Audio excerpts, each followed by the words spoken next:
the demo of my Mooncaster project. It has Revel Midnight Rider PAFs. They're around 7.5 or so each. Of course, bridge is a little bit higher than the neck. They're in the raw nickel finish, which I think stands out nice against the chrome rings. Kind of makes it a little bit different. It's got a standard tune-o-matic. It's got a, what these called less trim 2, which mounts into the studs that you'd normally have if you had a stop tail. And then this arm can rotate up and down, so you can kind of put it where you want it when you're using it and then move it out of the way. I decided to do kind of a Gretsch theme as far as some of the looks. So it has the Gretsch toggle tips. This is the selector switch. This is the Gretsch tone control, where it's kind of like gives it a really bassy sound and then a different sound. Two different options. In the middle is off, it's bypassed. Volume for the neck, volume for the bridge, and then master tone control. And let's see, other than that, it's all maple. Maple front, maple back. I've got dual design strap locks on it. I've got a wenge neck, nice and dark colored. The pocket, or it's angled, and to give you better access to the top frets. And also, it is tilted back. I did add a shim, a StewMac wood shim that's 0.5 degrees, because I have the bridge all the way down pretty much to the bottom, and it was too high off the strings, too high action. The tuners are Clusen and they're staggered, so I don't need a string tree. They're shorter on the higher strings and higher on the other ones. The sound that you might be hearing isn't from the pickups or anything like that. It's just the amplifier, because even if I turn on my tuner to tune it where there's no sound, that sound is still present, so it's just noise in the power.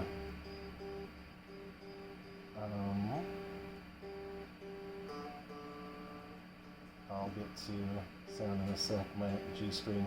These strings are cane damaged, and I'm mostly using it just to kind of make sure when I got the neck on that things were kind of aligned correctly. I'm going to put a different set of strings on later. I actually found out that these tuner posts were staggered when I was putting the strings on, because I didn't realize that. I just thought they were standard tuners, and they were all mixed up, so I had to take them off and switch them around to get them in the right position. Anyway, let's see what the pickups sound like. Bridge pickup.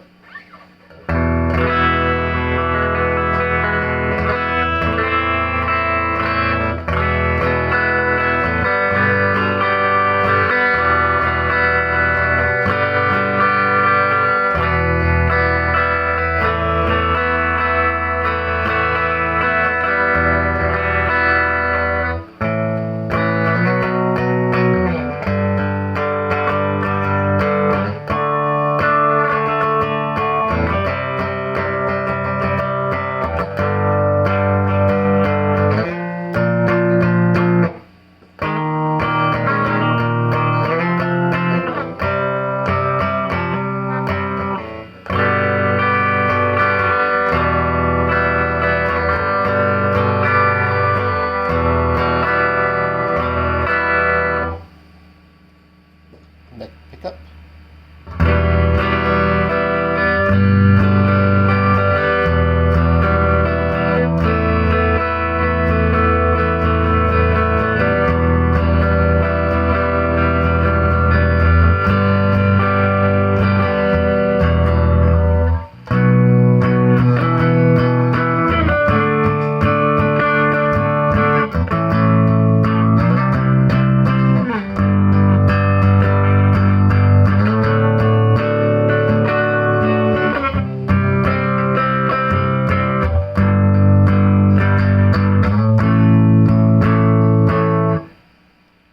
Middle, so both pickups.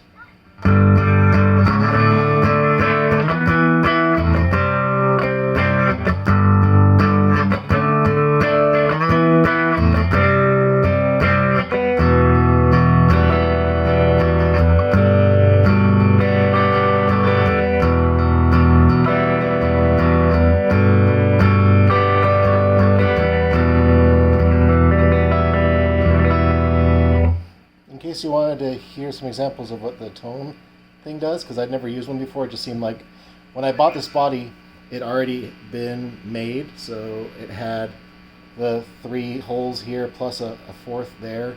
And since I knew I wanted to do a normal toggle up here, and I didn't really want to have a weird set of knobs like this, I thought that having 3 knobs in a row would be cool, and then a toggle.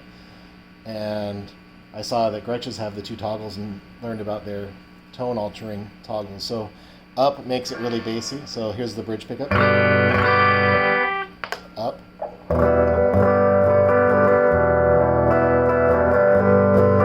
Kind of sounds like a wah scooped up. And then without, and then the other setting.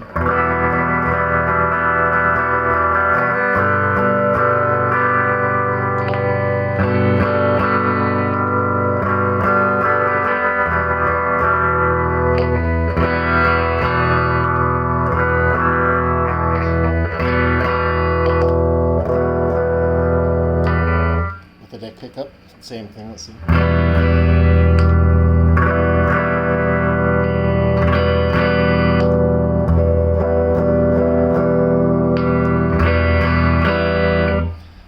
If I'll use it, but it's kind of fun to have it there. Other than that, you know, tone control and volumes are kind of what you would expect in a normal guitar. The tremolo is nice. That's the first time I've ever used one. I wanted something that looked a little different, and I thought about putting a Bigsby on it, but Bigsby's are such a pain in the butt to put strings on because you have to kind of bend it so you can hook it down and then bring it around and then under. These ones you just kind of pop into the end here and string it straight through. The ball ends get kind of stuck at the ends here. It was a lot easier to string it, and it works just as well. And you can still kind of move it, you know. It's actually pretty stiff as far as its tightness, so you can kind of set it where you like it. Leave it alone. I did the normal tune it, screw around with it, tune it, screw around with it until it stopped going out of tune.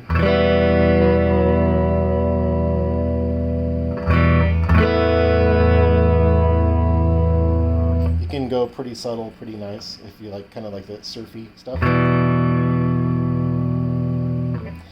But it's nice, and you can also adjust how the arm sits because there's 2 different hex screws that are holding the arm in place, so you can take the arm completely out if you don't want to use it. And you can also rotate it around till it's where the angle that works best for you.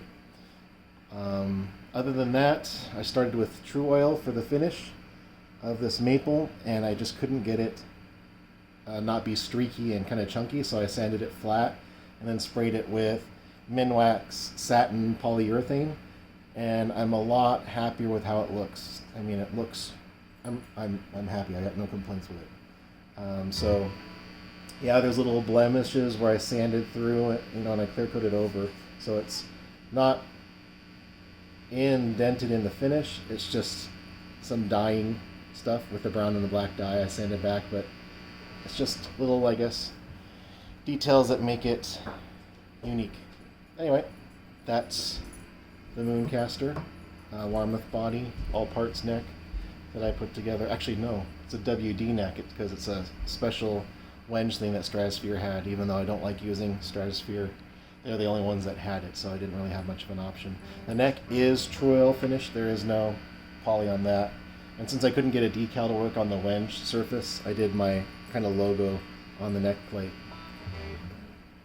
So anyway, pretty happy with how it turned out.